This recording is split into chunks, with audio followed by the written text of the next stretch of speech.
વિશ્રામ છઠ્ઠો. હું કોણ છું એ વિશે ભાગ ચોથો. તું પંચકોશાતીત છે. શિષ્ય: પંચકોશાતીત એટલે શું? ગુરુ: 5 કોષથી અતીત નામ જુદો. શિષ્ય: કોષ એટલે શું? ગુરુ કહે: કોષ બરાબર ઢાંકણ. 1 તલવારને રાખવાનું મ્યાન તેને કોષ કહે છે. 2 ધનના ભંડારને કોષ કહે છે. અને 3 કોશેટા નામના કીડાના ઘરને પણ કોષ કહે છે. એ ત્રણે જેમ તલવારને, ધનને અને કીડાને ઢાંકે છે, એમ આ 5 કોષ આત્માને ઢાંકે છે, માટે તેમને કોષ કહ્યા. શિષ્ય કહે: એ 5 કોષના નામ શું છે? ગુરુ કહે: અન્નમય, પ્રાણમય, મનોમય અને વિજ્ઞાનમય. અને 5 આનંદમય. એ 5 કોષના નામ છે. શિષ્ય કહે: અન્નમય કોષ કોને કહીએ? ગુરુ કહે: માતા પિતાએ ખાધેલું જે અન્ન, તેનાથી ઉત્પન્ન થયેલું માતાનું જે રજ અને પિતાનું જે વીર્ય, તે બંનેના સંબંધથી માતાના ઉદરમાં ઉત્પન્ન થતું શરીર. 2 જન્મ થયા પછી માતાના સ્તનપાનાદિ દૂધરૂપ અન્નથી જે વૃદ્ધિ પામે છે, અને વળી મરણ પછી તે સ્થૂળ શરીર અન્નમય પૃથ્વીમાં લય પામે છે. આવો જે સ્થૂળ દેહ તે અન્નમય કોષ છે. મતલબ કે અન્નથી જે ઉત્પત્તિ, સ્થિતિ અને વૃદ્ધિ થાય છે તથા અન્નરૂપ એવી પૃથ્વીમાં ભળી જાય છે, તેવા સ્થૂળ શરીર જ અન્નમય કોષ કહીએ છીએ. શિષ્ય કહે: આ અન્નમય કોષ કેવો છે? ગુરુ કહે: અન્નમય કોષરૂપ જે સ્થૂળ શરીર તે સુખ દુઃખના અનુભવરૂપ ભોગનું સ્થાન છે. તેથી તે સ્થૂળ શરીરને અન્નમય કોષને ભોગાયતન કહે છે. શિષ્ય કહે: આ અન્નમય કોષથી હું અતીત જુદો છું, એ કેવી રીતે સમજાય? ગુરુ કહે: માતાના ઉદરમાંથી જન્મ્યા પહેલાં અને મરણ પછી આ સ્થૂળ શરીર કે જે અન્નમય કોષરૂપ છે, તેનો અભાવ છે, પ્રતીતિ થતી નથી. માટે આ કોષ ઉત્પત્તિ તથા નાશવાન છે. જે વસ્તુ ઉત્પત્તિ તથા નાશવાન હોય તે કાર્ય કહેવાય. જેમ કે ઘટ આ અન્નમય કોષ ઉત્પત્તિ અને નાશવાન છે, તેથી તે પણ કાર્ય છે. 2 મારું સદા અસ્તિત્વ હોવાથી હું ભાવરૂપ છું તથા ઉત્પત્તિ નાશથી રહિત છું તથા સ્થૂળ શરીરથી વિલક્ષણ છું. માટે આ અન્નમય કોષ હું નથી અને તે સ્થૂળ દેહરૂપ હોવાથી મારો પણ નથી. હું એ અન્નમય કોષને જાણવાવાળો દ્રષ્ટા આત્મા તેનાથી ન્યારો છું. આ પ્રમાણે અન્નમય કોષથી હું ન્યારો છું એમ જાણવું. હા સ્વામીજી. જ્યારે મૃત્યુ થાય ત્યારે શું કહે છે કે પંચકોશ પંચભૂતમાં ભળી ગયા. હા. તો આપણને કેમ ખબર પડે કે પંચભૂત પંચભૂતમાં ભળી ગયા? હા, એના તમે દ્રષ્ટાંત આપ્યું હતું ને કે પેલા શ્વાસ જાય એટલે આ બધા પ્રાણ ગયા, પછી એવી રીતે છેલ્લે ખાલી પૃથ્વીના જ રહે છે ને એમ. ના, બધું કહેવાનું. બધું આખું તમે કહી દો ને સ્વામીજી, મને અધ કચરું આવડશે. જો પૂનમબેન, સ્વામીજી, આકાશના પોલાણ વાળો ભાગ હોય એ આકાશમાં ભળી જાય. આકાશનો ભાગ તો એમ નહીં સ્વામીજી, જે બોલીએ છે ને મળતું મળતું પડ્યું હોય એ તો સાંભળતું જ નથી ને. આકાશ નો તપલો ક્યાં પૂનમબેન? કામ, ક્રોધ, શોક, મોહ, ભય. હા, હવે એ મરદામાં છે પૂનમ. કામ ક્રોધ થતો નથી ને કઈ. માટે આકાશ જતું રહ્યું એમ ભાનુબેન એમ. હવે પૂનમ આવ્યું લે. વલન, ચલન, ધાવન, શંકર, હા ઈ નથી આકોચન. માટે વાયુ જતું પૂનમ, બરોબર ને? હવે ચેતના લે પૂનમ. કામ, ક્રોધ, શોખ, મોહ, ભય આવી. શ્રુધા, તૃષા, આલસ્ય, નિંદ્રા, ક્રાંતિ. એ છે પૂનમ? ના. માટે તે જતું પૂનમ. હવે જડ લે. શુક્ર, શોણિત, મૂત્ર, સ્વેદ ને લાડ. હવે છે પૂનમ એમાં? ના. માટે જડ કર્યું, બાકી રહી પૃથ્વી, બાકી રહી પૂનમબેન. હા, અસ્થિ, મજા, પાણીમાં નાખો, ખુલ્લું રાખો. હા. એ પંચભૂત પૃથ્વીમાં પડી જાય. માટે પંચભૂત પંચમાં પડી ગયા પૂનમબેન. હા સ્વામીજી. બરોબર ને બે? હા હા હા. હા. પાંચ હવે પ્રાણમય કોષ. શિષ્ય કહે પ્રાણમય કોષનું શું સ્વરૂપ છે? ગુરુ કહે 5 કર્મેન્દ્રિય સહિત 5 પ્રાણમય કોષ સમજવો, અથવા 5 પ્રાણ અને 5 ઉપપ્રાણ મળીને પણ 5 પ્રાણમય કોષ સમજવો. શિષ્ય કહે 5 કર્મેન્દ્રિય, 5 પ્રાણ, તેમના નામ, તેમના કર્મ તથા તેમના સ્થાન તો ચોથા વિશ્રામમાં પૃષ્ઠ 64 થી 66 આપે રૂડા પ્રકારે સમજાવ્યા. 5 ઉપપ્રાણ આપે કયા તે હું જાણતો નથી, માટે તેમના નામ તથા તેમના શી ક્રિયા થાય છે તે કૃપા કરી કહેશો?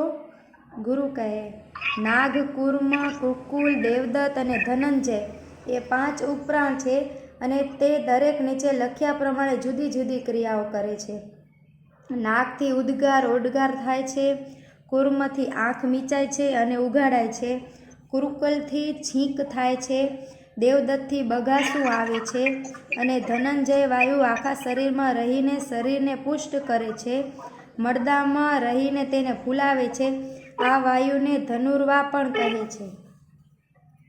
આ 5 વાયુ પ્રાણરૂપ છે, માટે 5 પ્રાણ અને આ 5 ઉપપ્રાણ એ 10 ને પ્રાણમય કોષ સમજવો. વળી આ પ્રમાદી વાયુ આખા શરીરમાં રહીને શરીરને બળ આપે છે, તેમજ ઇન્દ્રિયોને તેના કાર્યમાં પ્રવૃત્તિ કરાવવામાં સાધનરૂપ છે. શિષ્ય આ પ્રાણમય કોષથી હું જુદો છું એ કેવી રીતે સમજાય? ગુરુ કહે રાત્રે ઊંઘમાં જ્યારે આ જીવ સૂતો હોય છે તે વખતે પણ પ્રાણ તો ચાલતા જ હોય છે, છતાં પોતાનો કોઈ સ્નેહી સંબંધી આવે તો તેમનું પોતે જડ હોવાથી સન્માન કરતો નથી, અને ચોર આદિ ઘરમાંથી વાસણ આદિ લઈ જતો હોય તો પણ તેને અટકાવતો નથી. માટે આ પ્રાણવાયુ ગળાની પેઠે જડ છે તે નિશ્ચિત થાય છે. અને હું એક ચૈતન્યરૂપ છું તથા 2 પ્રાણોથી વિલક્ષણ સ્વભાવવાળો છું. તેથી આ પ્રાણમય કોષ તે હું નથી અને તે સૂક્ષ્મ શરીરરૂપ હોવાથી મારો નથી. હું એ પ્રાણમય કોષને જાણવાવાળો આત્મા એનાથી જુદો છું. આ પ્રમાણે પ્રાણમય કોષથી હું જુદો છું એમ સમજવું. શિષ્ય કહે મનોમય કોષ કોને કહેવાય? ગુરુ કહે 5 જ્ઞાનેન્દ્રિય સહિત મનને મનોમય કોષ કહીએ. મનોમય કોષ પ્રાણમય કોષની ભીતર છે. આ જ્ઞાનેન્દ્રિયો તથા ચોથા વિશ્રામમાં કહી ગયા છીએ. શિષ્ય કહે મન કેવું છે તથા કેવા સ્વભાવવાળું છે? ગુરુ કહે શરીરમાં અહંતા કરવાવાળું તથા શરીરના સંબંધી સ્ત્રી પુત્રાદિક મમતા કરવાવાળું છે. વળી ઇન્દ્રિય દ્વારા બહાર ગમન કરવાના સ્વભાવવાળું છે. શિષ્ય કહે આ મનોમય કોષથી હું જુદો છું એ કેવી રીતે સમજવું? ગુરુ કહે 1 કામ ક્રોધાદિક વૃત્તિઓવાળું હોવાથી મન નિયમિત રહિત સ્વભાવવાળું છે, તેથી વિકારી છે. 2 હું સર્વ વૃત્તિઓનો સાક્ષી હોવાથી નિર્વિકારી છું. માટે એ મનોમય કોષ હું નથી અને સૂક્ષ્મ દેહરૂપ હોવાથી તે મારો નથી. એ મનોમય કોષને જાણવાવાળો હું આત્મા એનાથી જુદો છું. આ પ્રમાણે મનોમય કોષથી હું જુદો છું એમ સમજવું. શિષ્ય કહે વિજ્ઞાનમય કોષનું શું સ્વરૂપ છે? ગુરુ કહે 5 જ્ઞાનેન્દ્રિય સહિત બુદ્ધિને વિજ્ઞાનમય કોષ જાણવો. આ વિજ્ઞાનમય કોષ મનોમય કોષની અંદર છે. શિષ્ય કહે બુદ્ધિ કેવી છે? ગુરુ કહે સુષુપ્તિ અવસ્થામાં ચિદાભાસ સહિત બુદ્ધિ પોતાના ઉપાદાન કારણ અજ્ઞાનમાં લય પામે છે, અને 2 જાગ્રત અવસ્થામાં પગના નખના અગ્રભાગથી છેક શિખા પર્યંત આખા શરીરમાં વ્યાપીને રહેવાવાળી તથા કર્તારૂપ છે. શિષ્ય કહે આ વિજ્ઞાનમય કોષથી હું જુદો છું એ કેવી રીતે સમજાય? ગુરુ કહે ઘટ આદિની પેઠે વિલય આદિ અવસ્થાવાળી હોવાથી બુદ્ધિ વિનાશી છે. 2 હું વિલય આદિ અવસ્થાથી રહિત હોવાથી તે બુદ્ધિથી વિલક્ષણ સ્વભાવવાળો અવિનાશી છું. તેથી વિજ્ઞાનમય કોષ હું નથી અને તે સૂક્ષ્મ શરીરરૂપ હોવાથી મારો નથી. તે વિજ્ઞાનમય કોષને જાણવાવાળો હું આત્મા તેનાથી જુદો છું એમ જાણવું. સૂક્ષ્મ દેહમાં પ્રાણમય, મનોમય, વિજ્ઞાનમય એ 3 કોષ રહેલા છે અને તેથી સૂક્ષ્મ દેહ 3 કોષરૂપ છે. દીવાનો હા સ્વામીજી. સૂક્ષ્મ દેહમાં 3 કોષા માટે ગુણોની વધઘટતાના કારણે. કયામાં કયો ગુણ બતાવી તો પૂનમબેન? હા. કયા કોષમાં કયો ગુણ? પ્રાણમય કોષમાં રજોગુણ અને મનોમય કોષમાં સત્વગુણ. નહીં, સત્વ અને રજ બે પૂનમબેન. સત્વ અને રજ બે, હા. અને વિજ્ઞાનમાં સત્વગુણ. એકલો સત્વ. એકલો સત્વ, હા. હા, ગુણોની વધઘટ છે માટે જ ન પોષણ. હા, વાંધો નહીં. એક મિનિટ.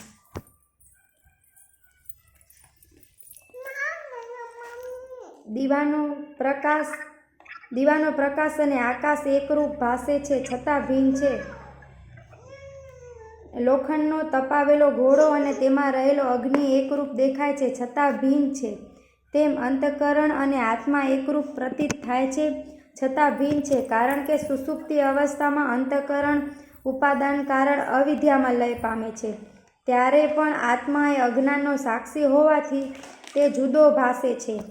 માટે વિજ્ઞાનમય કોષથી હું આત્મા જુદો છું એમ જાણું. શિષ્ય: 5 આનંદમય કોષનું શું સ્વરૂપ છે, કોને કહીએ? ગુરુ કહે, નિષ્કામ કરેલા શુભ કર્મ તેના પુણ્ય ફળના ઉદયકાળમાં અને તે અનુભવતી વખતે ક્યારેક બુદ્ધિની વૃત્તિ અંતર્મુખ થતાં આત્મ સ્વરૂપ આનંદનું પ્રતિબિંબ તે વૃત્તિમાં પડે છે. તે વૃત્તિને પ્રિય મોદ અને પ્રમોદ રૂપ કહીએ છીએ. તે જ આનંદરૂપ વૃત્તિ પુણ્યકર્મના ફળના ભોગની સમાપ્તિ થતાં નિંદ્રારૂપ બની જાય છે, અર્થાત નિંદ્રામાં લય પામે છે. આ વૃત્તિને આનંદમય કોષ કહીએ છીએ. અથવા કારણ શરીરરૂપ અવિદ્યામાં જે મલિન તત્વ છે તેમાં પ્રિય, મોદ અને પ્રમોદ એ 3 પ્રકારની વૃત્તિથી જે આનંદ થાય છે તેનું નામ આનંદમય કોષ છે. શિષ્ય કહે, એ આનંદમય કોષ કેવો છે? ગુરુ કહે, આપણે ગમતી વસ્તુ દેખાવાથી જે આનંદ થાય છે તેને પ્રિય એમ કહીએ અને તે વૃત્તિ પ્રિય વૃત્તિ છે. તે ગમતા પદાર્થોના લાભ થવાથી અંતઃકરણમાં આનંદ થાય છે તે વૃત્તિ મોદ વૃત્તિ છે. તે ગમતા પદાર્થો પ્રાપ્ત થયા પછી તેમને ભોગવવાથી જે આનંદ થાય છે તે આનંદની વૃત્તિ પ્રમોદ વૃત્તિ કહીએ છીએ. ને એ પ્રમાણે વિષયના સંબંધથી પ્રિય વૃત્તિ, મોદ વૃત્તિ અને પ્રમોદ વૃત્તિ એમ જે 3 પ્રકારની વૃત્તિઓ છે તેમને આનંદમય કોષ કહીએ છીએ. આ કોષને શાસ્ત્રોમાં પક્ષીની ઉપમા આપી વર્ણવેલા છે. જેમ કે પ્રિય વૃત્તિ છે તે પક્ષીનું શિર છે અને મોદ વૃત્તિ છે તે જમણી પાંખ છે અને પ્રમોદ વૃત્તિ છે તે ડાબી પાંખ છે. બુદ્ધિ અથવા અજ્ઞાનની વૃત્તિમાં આત્મા સ્વરૂપ ભૂત જે આનંદનું પ્રતિબિંબ છે તે પક્ષીનું સ્વરૂપ છે અને બિંબરૂપ આત્માના સ્વરૂપભૂત આનંદ છે તે પક્ષીનું પૂંછ છે, આધાર છે. આવો પક્ષીરૂપ ભોગતા તે આનંદમય કોષ છે. આનંદમય કોષથી હું જુદો છું એ કેવી રીતે સમજાય? ગુરુ કહે, ચોમાસાની ઋતુમાં થતા અને વિખેરાઈ જતા વાદળાના જેવો આ આનંદમય કોષ છે. કોઈક વખતે ઉત્પન્ન થાય છે તેથી ક્ષણિક છે, પણ હું સર્વદા સદરૂપ હોવાથી નિત્ય છું.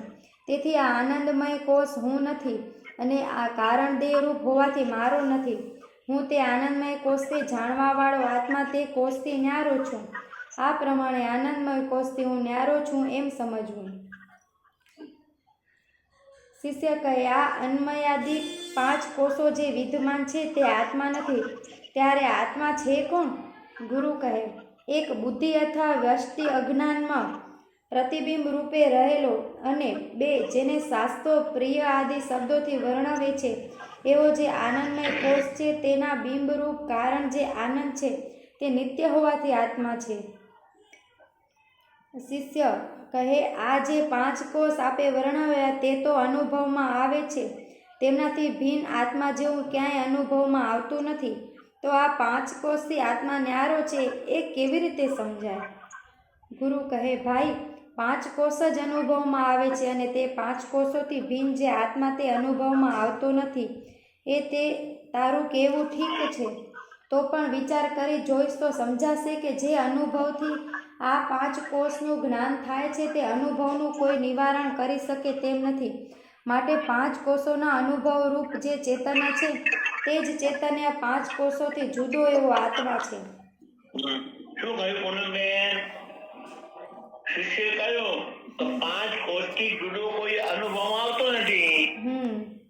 તો આત્મા કયો તો આ 5 કોષનો જેના વડે અનુભવ થાય છે પૂનમબેન એમ એ આત્મા એમ. હા 5 કોષોનો જેના વડે અનુભવ થાય છે પૂનમબેન હા એ આત્મા એમ. 5 કોષોથી અનુભવ નથી આવતો કોઈ પણ 5 કોષોનો જેના વડે અનુભવ થાય છે એ આત્મા એમ. સમજણ પડી પૂનમબેન? હા હા પડી સ્વામીજી. પાછો હવે શિષ્ય કહે આત્મા કેવો છે?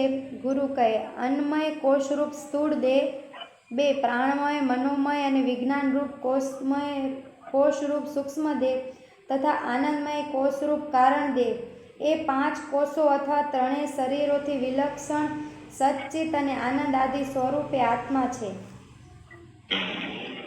પૂનમબેન હા સ્વામીજી. આત્મા સત શું કામ, ચિત શું કામ અને આનંદ શું કામ? 3 અવસ્થામાં છે માટે સત, પછી 3 અવસ્થાને જાણે છે માટે ચિત્ત અને પોતાના પ્રિયતમા માટે પ્રિય છે એટલે આનંદ. કઈ રીતે પોતાની પ્રિયતમ પૂનમબેન? પૈસા વાળું તમે કીધું હતું ને સૌથી વધારે. બધું પૈસા વાળું બધું કહો પૂનમબેન એમ. જો સૌથી વધારે પ્રિય પૈસા અને પૈસાથી વધારે પ્રિય કુટુંબ, કુટુંબથી વધારે પ્રિય શરીર, શરીરથી વધારે પ્રિય ઇન્દ્રિય, ઇન્દ્રિયથી વધારે પ્રિય પ્રાણ અને પ્રાણથી વધારે પ્રિય આત્મા. માટે પૂનમબેન હવે વાંચો વિશ્રામ શાસ્ત્રમાં પૂનમબેન. હા સ્વામીજી.